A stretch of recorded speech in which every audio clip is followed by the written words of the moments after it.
There's clear documentation of pancreatitis and many other ailments, back pains that are inexplicable, that have no clear cause. This raises the question of whether this is some version of factitious disorder imposed on another, otherwise previously known as Munchausen's by proxy syndrome. Tylee suffered horrible physical pain her whole life. I sat with Tylee in the hospital year after year after year while she screamed in pain when the morphine wasn't even enough to take away the pain of her pancreatitis. I sat there while she cried and I held back her hair while she threw up. And I am the only person on this earth who knows how much Tylee suffered in her life. She had pain every single day. She never felt good. Her body did not work right. And I don't know if that was from complications from me dying while she was being born or something else, but she had a very difficult life. I think we're going to introduce some information here that's not widely known. So 2 friends of Lori's are interviewed here with a similar story. Anything else that you could think of that's important, I guess, now knowing that we have all these criminal investigations going, that you overheard then, that, like I said, you might have written it off, but you go, oh man, now that all this is happening that's weird or bizarre? Or... In June, when we saw her after she'd been gone a couple of months, when I say we, Christine and I got together with her, she had said that, and Christine would be able to recall, I don't even take ibuprofen, so I have no understanding of medicine or anything of that nature. Okay. But there was some sort of, I think it was a medicine of some sort, and I don't know if it was something Charles took or if it's something that maybe was another medication that JJ took. Okay. I know JJ took quite a bit of medicine. Yeah. It's different issues. But she had said that she had been putting whatever this was into, I think, a smoothie or some sort of drink for Charles when she was in Texas. Okay. It was last month. What's going on? The day that I was telling you about the last time I seen Lori, that I went out to visit with her, it wasn't just about her brother. I remember that she'd made a comment about crushing up some of her son's, what's it called? It sounded like both her husband and her son took it, and starts with X, I think. Give me 1 second. My brain. It's for Xanax. Xanax is what it was. Okay. Yeah, you know what? Oh, dear. Who? Sorry about that. Who told me that? I can't remember if it was. I think it was Nicole. Maybe Melanie? Yeah, no, Nicole said, hey, yeah, because she said, I was there. She said, Christina and I were there. So she'd said, okay. And that was, she couldn't remember the medication, but she said that she told both of you guys. And that was when they were back in Texas, right?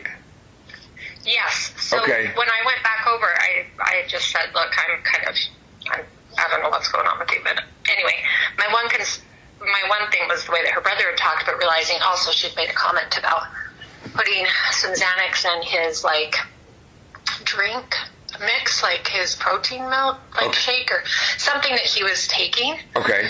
And so I said, Lori, are you serious? Did you actually do that? She's like, well, I could only put maybe 1 or 2 in because it's obvious, but he's so hyper and so on top of me. And she's like, I was just being a smart aleck and it's really not a big deal. And he takes it all the time anyway. And gotcha. Kind of thing.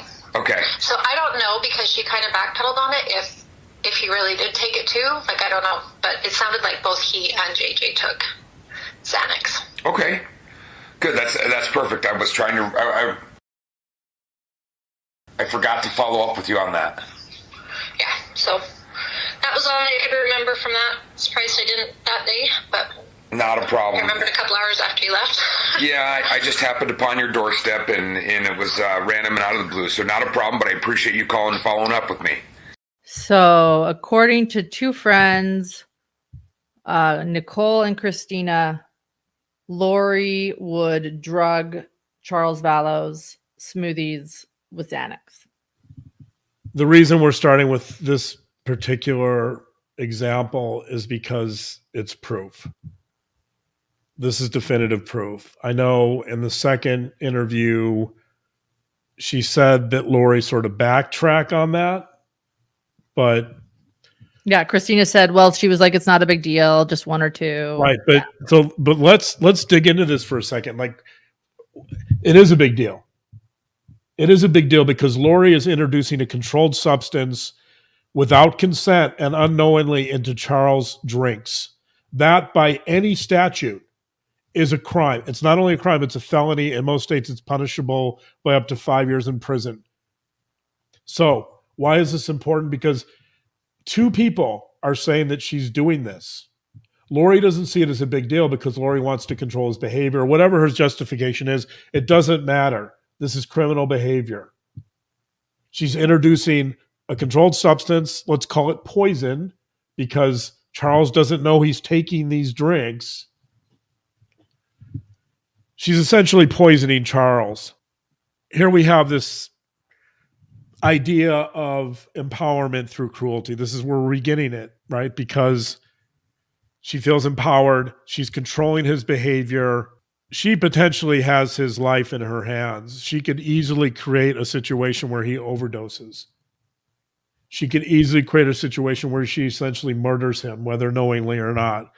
And so I don't see any other way of saying that that's cruel. When you poison people, there's a sadistic component in the sense that you're negatively affecting someone's behavior and emotional state and mental state deliberately through a controlled substance.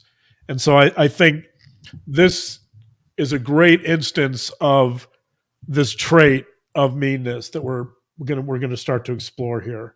This is a never heard before story told by Larry Woodcock. When he was at our house 2 years ago this month, April, 2 years ago this month. We have not shared this until this moment. So let's take a listen to what Larry Woodcock has to say. I'm going to give y'all a little bit of insight that is absolutely not known to anybody. Two people know it. One of the last times we went to Hawaii, and the day we left, Lori had fixed a fruit salad. I love fruit salads. He loved her fruit salad. I loved her fruit salad, and she knew it because I told her. I said, "You just absolutely make one of the best fruit salads I've ever had." And when Kay just said what she said, I was immediately drawn to the statement I'm fixing to make. When we left Hawaii that morning or that evening, we boarded the plane. Plane took off, and about halfway through the trip, I woke up and I told Kay I'm dying. Now, I've had enough people die in front of me, die in my arms, around me that's died. I know in general the symptoms of that. And I truly believed in my heart that I was dying. I was going to die there on that plane. Well, Kay kept telling, the stewardess and everybody, we got to do something. I said, no, just leave me alone. Just leave me alone. We made the trip into Vegas. As we were walking down the corridor to get our luggage and the people mover on the escalator, I just got so sick. And I honestly, in my heart, I thought I was going to die right there. And then I started throwing up. Kay had bought I had a brand new Saints cap, a ball cap that I had worn one time, and it was in my bag. And here we are on a people mover. And so Larry said, I'm going to throw up. And I said, well, he said, give me something to throw up in. And I just opened my bag and he grabbed that hat out of it and he threw up in my new Saints hat. And I filled it up. And then when we got all the people moving, then we just threw it away. But anyway. But I'm wondering, and I've wondered this since it happened to us, because you and I talked about it. And I even asked Kay one time, I said, do you think she was trying to kill me? And Kay naturally said, no, I don't. I mean, for what reason? But why would she want to kill me? And I've always, in my heart, since that time, since the day we were on that escalator, and as I said, Kay and I talked about this, I just wondered if maybe in hindsight, and my point in saying what I just said, my point is, I tried to figure, well, what would she gain out of it by doing something with me, if that was her attempt? What would she gain out of it? But she and Kay were so close. One of the things that I've always tried to do is figure what angle would she use, where would she go with that? Why me? I mean, as far as I knew, she thought that I was, her bestie, and from everything Kay has told me, that Lori has told her that, she thought I was Rose setting Rose on Larry every day. Yeah. I mean, she just thought that much of him. I think, first of all, thanks for sharing that story. It is remarkable. And I'm probably never going to forget the Saints hat as long as I live. Did you get the hat replaced? Or did you throw it out? You did. You got. Did you, Brian? No. Okay. I was going to say, yeah. I think that hat wasn't salvageable. It was not salvageable. I loaded that hat down, and it was fruits and. But I can tell you, I've never been poisoned, and so I can't. I don't have any personal experience, but in looking at, in retrospect, of everything that has happened, maybe she, in her mind, maybe she did have come up with a reason to, but I can't imagine what it would be. So I think. If I were to offer a professional perspective on that, I think you don't need reasons if that's true, if she was trying to kill you. In other words, she's not sitting down and saying, she doesn't have a pro and con list when she's poisoning your food. She's just thinking, Larry looked at me funny this morning. I am so angry at him, or I'm tired of him, or maybe she took something you said as a criticism or a slight. Like it doesn't have to be as it can be as simple as that. Like I know it's for normal, rational human beings, we want reasons. We want to say she's killing me for money. But with somebody like Lori, there's no reasons. It could have been something that you just had no clue about. Well, look, and thinking back through all of this, I think one of the things that I never put up with Lori's bullshit. That would be a reason. And now I respect her because she had JJ, but all this trying to convince our granddaughter that she needed to be part of this cult and wanted her to start reading books that Chad wrote. She did. Yes. So and maybe Okay. Maybe for some reason, because I didn't go along with her beliefs, and I never hid that from her, because I think she totally understood that her BS was not going to work with me, and I would call her out onto it, but I think maybe that's part of it. I don't know. I've tried, like you said, those type of people don't need a reason. Up until just a few minutes ago, there's only two people that knew about this, Kay and myself. And I will, without a doubt, still in my heart believe that there was something trying to be committed, because I've been sick. I know what it is to be sick. I know Right. what it is to be afraid. And I can tell you, I was praying that I didn't want to die on an airplane. This is way before Chad Daybell, this story. So here we have another instance of potential poisoning. Do we know for sure that that's what Lori was No. trying to do here? We don't, because it was fruit. And of course, we all know that fruit can go bad and it can create problems. But Larry seemed pretty convinced that this was way beyond fruit, that this had to do with poisoning. He would have had no reason, by the way, to go to the hospital, or he couldn't go to the hospital. He was on a plane, but Yeah, he was on an airplane. he had no motivation to get blood work done to see if this was poisoning, because It didn't at that occur to him point- then. Right. Yeah, At that point, he trusted Lori. But looking back, now that we know what he did to Charles, that she clearly poisoned his drinks, his smoothies, it seems to me like this is a pattern that we're starting to see. That this story, if this was a poisoning attempt, again, we can't prove it, but let's say that it was.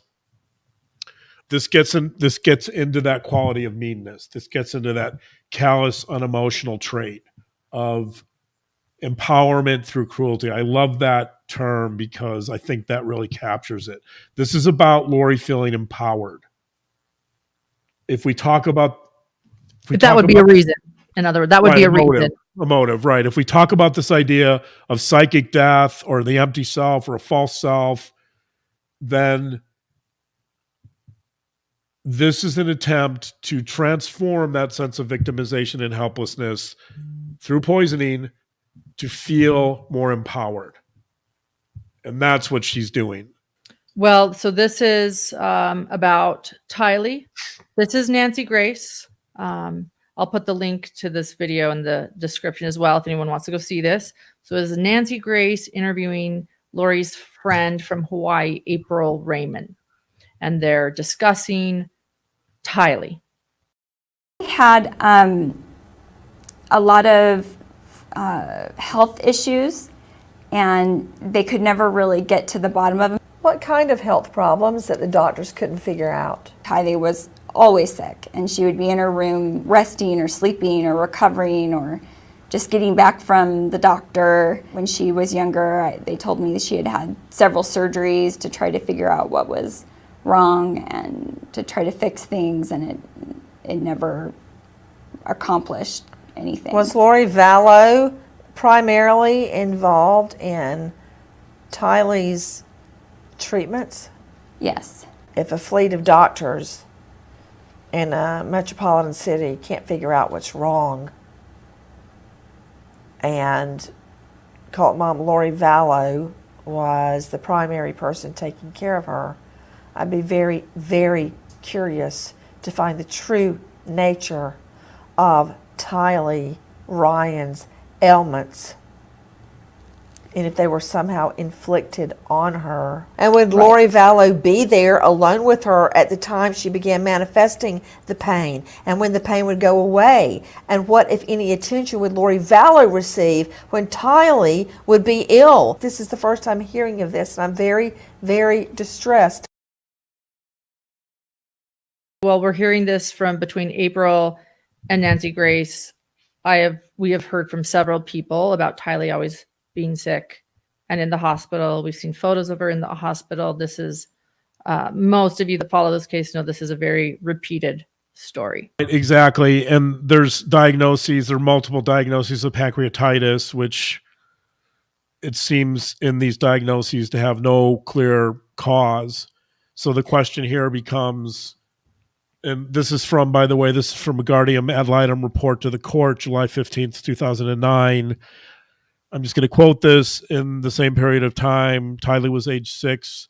She was diagnosed with pancreatitis, having had 2 episodes requiring hospitalization between February of 2006 and 2008.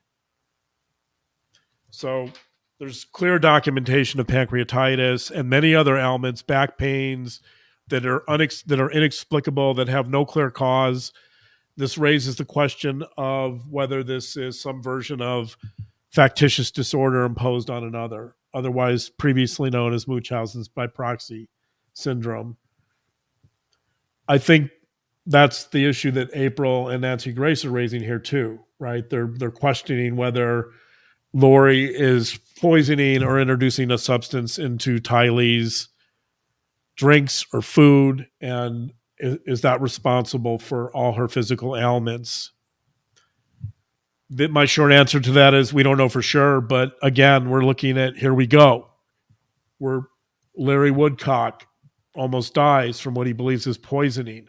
We know for sure that she's introducing controlled substances into Charles' drinks.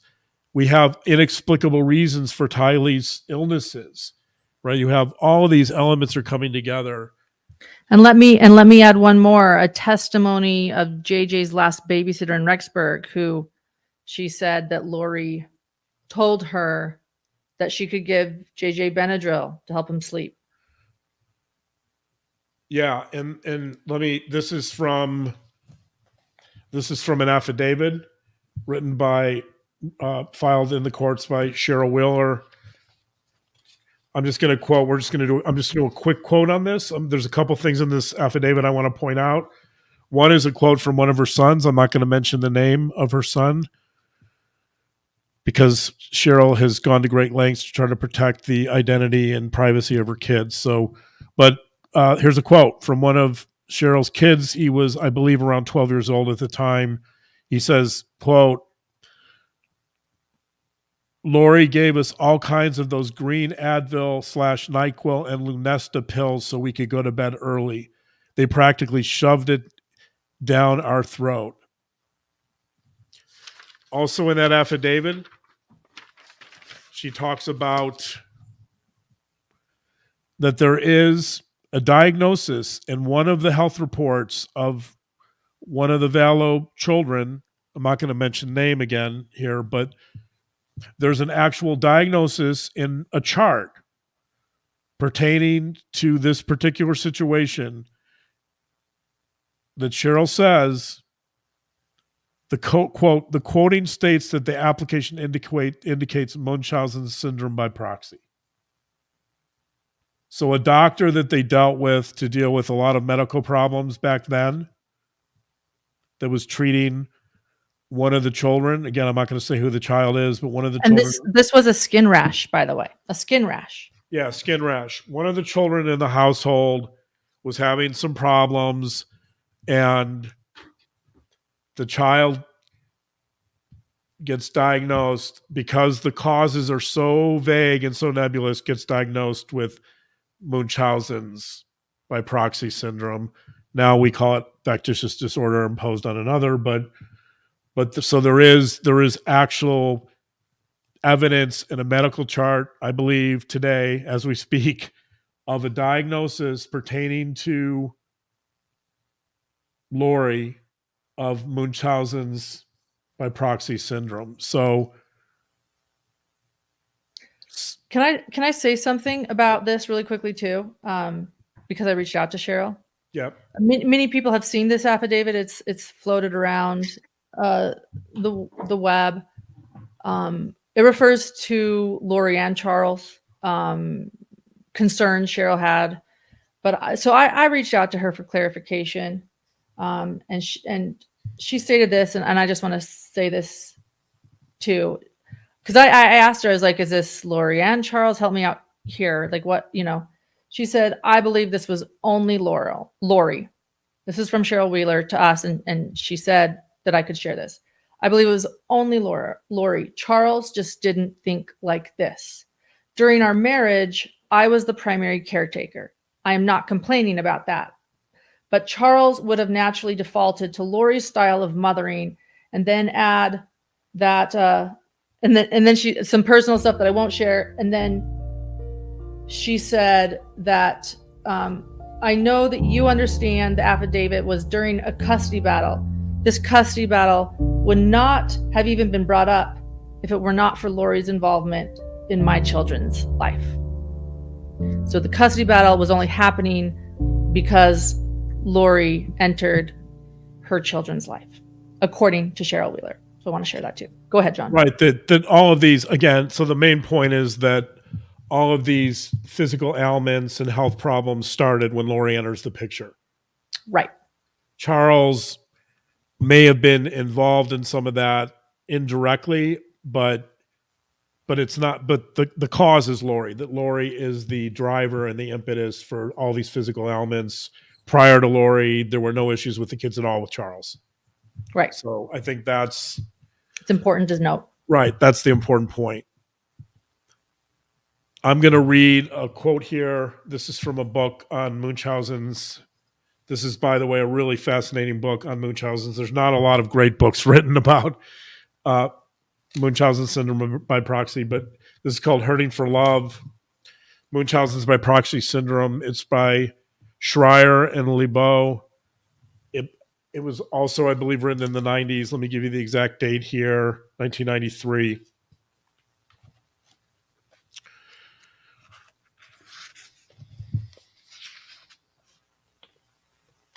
Here's what they say about Munchausen's by proxy syndrome. This is page 95. They, meaning mothers, often mothers, they seize the opportunity afforded by the birth of a child to actively relate to and control physicians by amplifying a minor ailment in their children or inducing an illness in their infants. In so doing, they try to maintain an intense yet distant, perverse, and ambivalent relationship with a powerfully loved and powerfully feared paternal representative. As we will demonstrate, the physician comes to represent a second chance at a longed-for relationship with the father. But the fear of yet another abandonment is equally, if not more, powerful.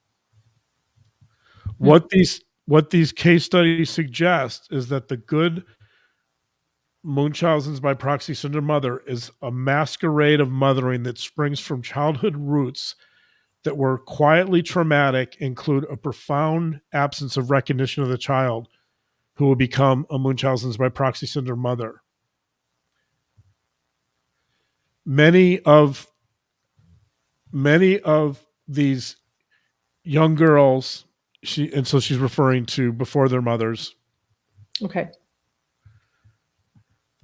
Many of these young girls feel neglected and desperate for approval and recognition.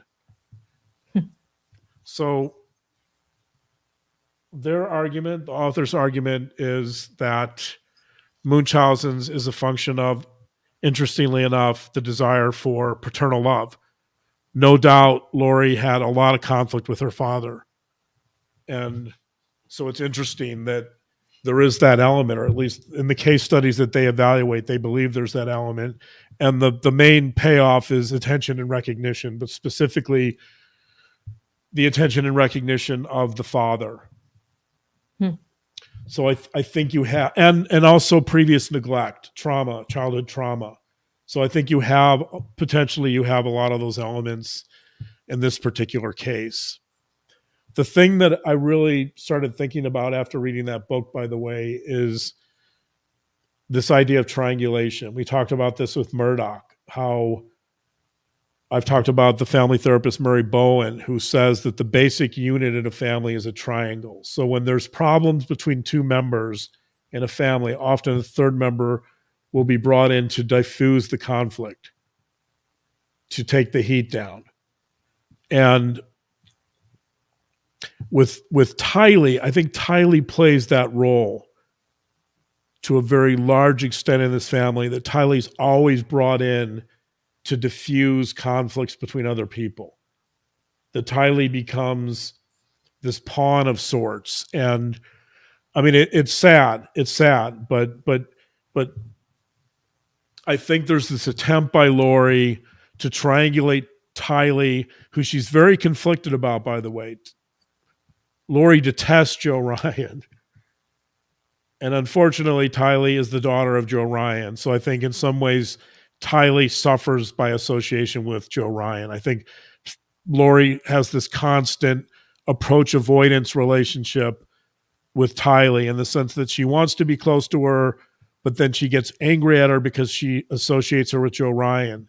So I think that if there is Munchausen's in this particular case or factitious disorder, it has something to do with that dynamic, that she feels a great deal of love and dependency towards Tylee, but she also wants to punish her because of her association with Joe Ryan. So I think the poisoning is an attempt to keep Tylee close because she's sick all the time and Tylee needs her. There's a dependency, but it's also an attempt to inflict harm on Tylee because she represents that association to Joe Ryan. So it's sort of this, I love you, but I'm going to punish you type relationship. And it's also, I think, applicable to her hospital stays. That I think there's this interesting dynamic that this book points out, that the physician gets triangulated. Mm-hmm. I'd be really curious to know if there's a consistent physician who's treating Tylee that Lori is interested in or attracted to, right? That would make this even more fascinating because now Lori is showing up with a physician who she can't really have a relationship with. She's married, but yet there's this fantasy of paternal love, that she gets to go to this physician and it's sort of risk-free in the sense that she's around this physician all the time. I presume it would be a male in that case. She gets to be seen as this really good mother because she's always bringing her daughter in for attention. And yet, at the same time, she's inflicting suffering and pain on her daughter by poisoning her. And nobody can figure out what's going on, really. I mean, pancreatitis might be a valid diagnosis, but that's questionable. Or even, I mean, not just attention from a doctor, though, right? Attention from her family. Tylee's sick again. Tylee's in the hospital. Everyone knows. Lori's there, being a good mother. Charles is on his own, taking care of JJ, or, before or after Charles. This, everybody knows where she is. People are coming to visit Tylee and Lori. She's getting that attention, that recognition. Right. Yeah. And so the main motivations, I think, for Munchausen's would be attention and recognition, and the poisoning component of that would be empowerment. That Lori has this secret sense of empowerment, that she's in control, that she is punishing Tylee. And I'm not saying that's conscious, by the way. I think the way she's punishing Tylee here is she knows she's potentially, and again, I don't know for sure if this is true, but she knows potentially that she's harming her and punishing her through medication or poison, whatever she's giving her. But she also knows that she's going to get a positive payoff from that, as you said, from attention. But she's in control of the situation. This is her drama. She's in control from start to finish, and that's an important piece of this too, I think. Right. Letter to the courts from Mary Vogel. This is from February 28th, 2008. And so people understand Mary Vogel was the ad litem. She took the place of Tom Ware. So Tom Ware, the ad litem of Tylee's, was released from the case, and Mary Vogel came in. Here's what Mary says, February 28th, 2008. She's talking about the relationship, the custody battle for Tylee. She says, this is a pattern that has continued to spiral Tylee's life into a dramatic and destructive situation that I do think is harmful and have outlined in previous letters and reports to the court. If these events and situations persist, I believe that it becomes more and more possible to overlook something truly dangerous or exaggerate something that is manipulative in nature. It is a dangerous pattern. So the Mary Vogel, the guardian ad litem to Tylee, is essentially telling the courts that she thinks that Lori Vallow at the time, that Lori Vallow is more than capable of creating harm to another human being. Listen to me. They don't know, and you don't know. You don't know what I've been through, and you don't even give a crap what they've been through. Nobody does. Except for me. I'm the one that knows. I'm the one that was in the hospital with Tylee for hundreds of days watching her suffer. Tylee is free now from all the pains of her life. I sat there while she cried and I held back her hair while she threw up. And I am the only person on this earth who knows how much Tylee suffered in her life. She had pain every single day. She never felt good